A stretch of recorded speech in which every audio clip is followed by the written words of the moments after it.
আজি এইটো ভিডিঅ'ত লৈ আহিছোঁ যে Dibrugarh university BA BSc BCom first semester 2026-27 batch AEC ability enhancement course Assamese MIL modern Indian language Asamiya ভাষাৰ কৌশল আৰু দক্ষতা বিকাশ final examination 2026 common oblique important question and answer chapter number 1 তো যিসকল ষ্টুডেণ্ট ডিব্ৰুগড় ইউনিভাৰ্চিটিৰ BA BSc BCom first semester 2026-27 শিক্ষাবৰ্ষ পঢ়ি আছে তেওঁলোকৰ যিটো AEC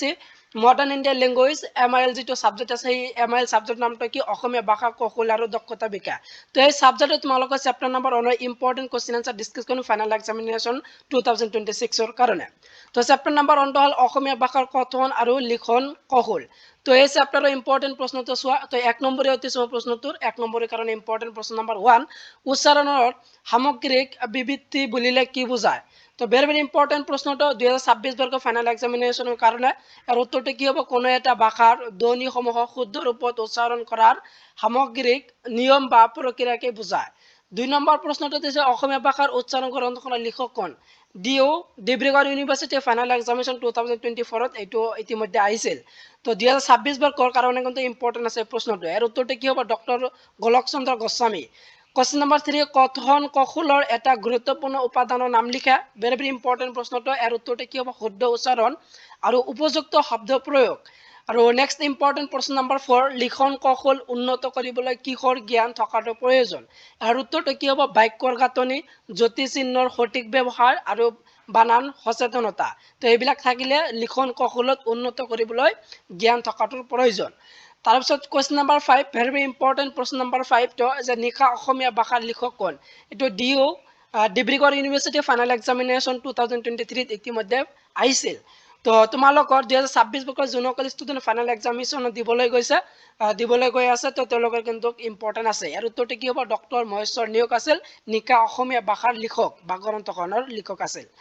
তাৰপিছত তোমালোকৰ 6 নম্বৰ প্ৰশ্নটো চাই ল'বা তো 6 নম্বৰটো ইম্পৰ্টেণ্ট আছে কোৱেশ্চন নম্বৰ 7 ব্যৱহাৰিক অসমীয়া অভিধান অৰ সংকলন কোন এটো Dibrugarh university final examination 2025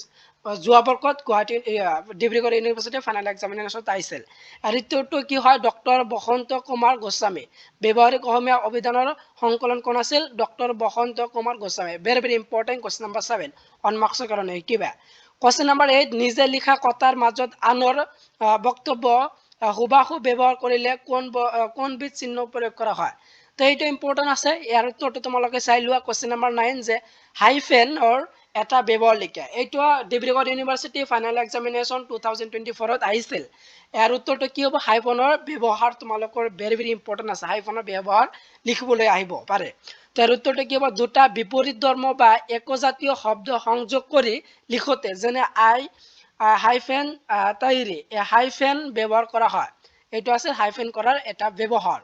question number 10 হৰতাল শব্দটো কোন ভাষাৰ পৰা অসমীয়া ভাষালৈ আহিছে গুজৰাটী ভাষাৰ পৰা হৰতাল শব্দটো অসমীয়া ভাষালৈ আহিছে কোশ্চেন নম্বৰ 11 যে অসমীয়া ভাষাৰ এটা জতুৱা প্ৰয়োগৰ উদাহৰণ দিয়া এইটো important very important question number 11 আদা আদা হেকা ইয়াৰ অৰ্থটো কি আছে বয় খোৱা বা কাবু খোৱা ইয়াৰ উত্তৰটো তোমালোকে ভালদৰে চাই লোৱা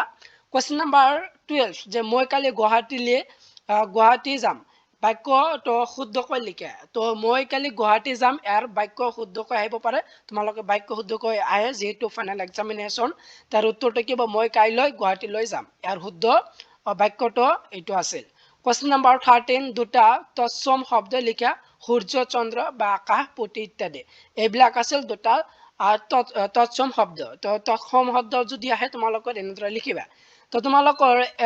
অনৰ পৰা যি 13 লৈকে প্ৰশ্ন বিলাক দিয়া আছে এইবিলাক অন মাৰ্কছৰ কাৰণে তোমালোকে কিবা ডিব্ৰুগড় ইউনিভাৰ্সিটিৰ যেটো AEC MIL যেটো সাবজেক্ট আছে মডাৰ্ণ ইণ্ডিয়ান লেংগুৱেজ সেইখন বিষয়ৰ চেপ্টাৰ নম্বৰ 1 ৰ ভেৰি ইম্পৰ্টেণ্ট প্ৰশ্ন এতিয়া তোমালোকে চোৱা যে দীঘলীয়া প্ৰশ্ন 12 নম্বৰৰ বাবে তো তাৰ পিছত তোমালোকৰ দীঘলীয়া প্ৰশ্ন আহে 12 নম্বৰৰ কাৰণে তো 12 নম্বৰৰ কাৰণে কোনখিনি ইম্পৰ্টেণ্ট আছে চোৱা তো তোমালোকৰ দীঘলীয়া প্ৰশ্নৰ ইম্পৰ্টেণ্ট প্ৰশ্ন নম্বৰ 1 অসমীয়া ভাষাৰ আখৰ জটনিৰ প্ৰধান সমস্যাসমূহৰ উদাহৰণসমূহৰ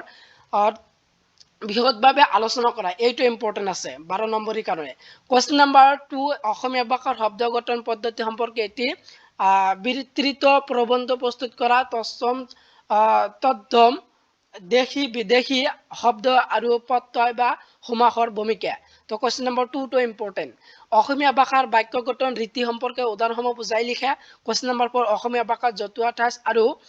খণ্ড বাক্যৰ প্ৰয়োগ আৰু ভাষা এটা সুন্দৰ কৰাত ইয়াৰ গুৰুত্ব সম্পৰ্কে আলোচনা কৰা যে চাৰিখন প্ৰশ্ন দিয়া আছে এই চাৰিখন কিন্তু মোস্ট ইম্পৰ্টেন্ট আছে 12 মাৰ্কৰ কাৰণে ডিব্ৰুগড় ইউনিভাৰ্চিটিৰ এছামিজ যেটো মডাৰ্ন ইণ্ডিয়ান ল্যাঙ্গুৱেজ যেটো বিষয় আছে এসি সেইখন বিষয়ৰ কিন্তু এই 12 নম্বৰৰ কাৰণে এই চাৰিটা প্ৰশ্ন ইম্পৰ্টেন্ট আৰু এটা তোমালোকৰ যে পৰামৰ্শ দেও যে 12 নম্বৰী প্ৰশ্নৰ কাৰণে কোনবিলাক তোমালোকৰ ইম্পৰ্টেন্ট আছে যে আখৰ জটনি শব্দ গঠন আৰু বাক্য গঠন তো তোমালোকে সিলেবাসৰ পৰা যেটো আখৰ জটনি আৰু শব্দ গঠন আৰু বাক্য গঠন যি তিনিটা টপিক দিয়া আছে এই তিনিটা টপিকটো তোমালোকে ভালদৰে পঢ়িবা এই তিনিটা টপিকৰ ভিতৰত তোমালোকৰ যিকোনো এটা টপিকৰ পৰা তোমালোকৰ 100% কমন প্ৰশ্ন ডিব্ৰুগড় ইউনিভাৰ্চিটিত আহিবই তো তাৰ কাৰণে তোমালোক এই তিনিটা টপিকটো ভালদৰে তোমালোকে পঢ়ি থবা তাৰপিছত তোমালোকৰ যে 8 নম্বৰ প্ৰশ্ন যেটো আহে তো 8 নম্বৰৰ কাৰণে ইম্পৰ্টেন্ট প্ৰশ্ন 1 নম্বৰটো বাল লিখন বা সুলিখনৰ প্ৰধান বৈশিষ্ট্যসমূহ বহলাই আলোচনা কৰা তো তোমালোকে এটো 8 নম্বৰৰ কাৰণে কিবা তাৰপিছত কোৱেশ্চন নম্বৰ 2 ইম্পৰ্টেন্ট আছে কোৱেশ্চন নম্বৰ 3 অসমীয়া ভাষাৰ উচ্চাৰণগত সমস্যাসমূহ আৰু ইয়াৰ নিৰাকৰণ সম্পৰ্কে চমু আলোচনা আগবঢ়োৱা কোৱেশ্চন নম্বৰ 4 অসমীয়া ভাষাত জ্যোতিষ চিহ্নৰ ব্যৱহাৰ আৰু ইয়াৰ গুৰুত্ব সম্পৰ্কে লিখা ভেৰি ইম্পৰ্টেন্ট কোৱেশ্চন নম্বৰ যেটো 4 দিয়া আছে 8 মাৰ্কসৰ কাৰণে অসমীয়া ভাষাৰ জ্যোতিষ চিহ্নৰ ওপৰত তোমালোকৰ কেনেদৰে ব্যৱহাৰ কৰা হয় তাৰ ওপৰত তোমালোকৰ এইটো প্ৰশ্নটো আহিব পাৰে তো এই প্ৰশ্নটো ইম্পৰ্টেন্ট আছে তো তোমালোকৰ 12 নম্বৰৰ কাৰণে যে চাৰিটা প্ৰশ্ন আছিল ইম্পৰ্টেন্ট তো চাৰিটাই কিবা তাৰ পিছত তোমালোকৰ 8 নম্বৰৰ কাৰণে তোমালোকৰ চাৰিটা প্ৰশ্ন দিয়া আছে তো 8 নম্বৰৰ কাৰণে কিন্তু ভেৰি ইম্পৰ্টেন্ট এই চাৰিটা প্ৰশ্ন এতিয়া তোমালোকে চোৱা যে গুৰুত্বপূৰ্ণ জতুৱা ঠাঁচ আৰু বাক্য ৰচনা যেটো তোমালোকৰ ডিব্ৰুগড় ইউনিভাৰ্চিটিৰ যেটো এইচি মডাৰ্ন ইণ্ডিয়ান ল্যাঙ্গুৱেজ যেটো বিষয় আছে এখন বিষয় জতুৱা ঠাঁচ আহে প্ৰতিটো 2 নম্বৰৰ কাৰণে তো তোমালোকৰ তিনিটা প্ৰশ্ন লিখিব লাগিব তো তোমালোকৰ এটা প্ৰশ্ন 2 নম্বৰৰ কাৰণে আহিব তো তোমালোকৰ যে ফাইনাল এক্সামিনেশনৰ কোশ্চেন পেপাৰত দেখিবা যে অৰ্থ লিখি বাক্য ৰচনা কৰা প্ৰশ্ন তোমালোক এনে থাকিব যে অৰ্থ লিখি বাক্য ৰচনা কৰা যিকোনো তিনিটা 2 * 3 = 6 তোমালোক এনেদৰে প্ৰশ্ন থাকিব কোশ্চেনত তো তোমালোকৰ যে জতুৱা ঠাঁচৰ বাক্য ৰচনাৰ কাৰণে ইম্পৰ্টেন্ট প্ৰশ্ন নম্বৰ 1 যে দিয়া আছে কপাল ফুটা তাৰ অৰ্থটো লিখি তোমালোকে বাক্য ৰচনা আহিব পাৰে তাৰ উত্তৰটো কি হ'ব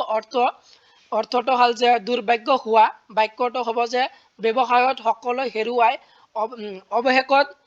গৃহস্থৰ কপাল ফুটিল তো এটা আছিল কপাল ফুটা এটা আছিল বাক্য ৰচনা বা জতুৱা ঠাঁচ তাৰপিছত 2 নম্বৰৰ কাৰণে চকুৰ কটা তো ইয়াৰ উত্তৰটো চকুৰ কুকুল নেদেখা ব্যক্তি বা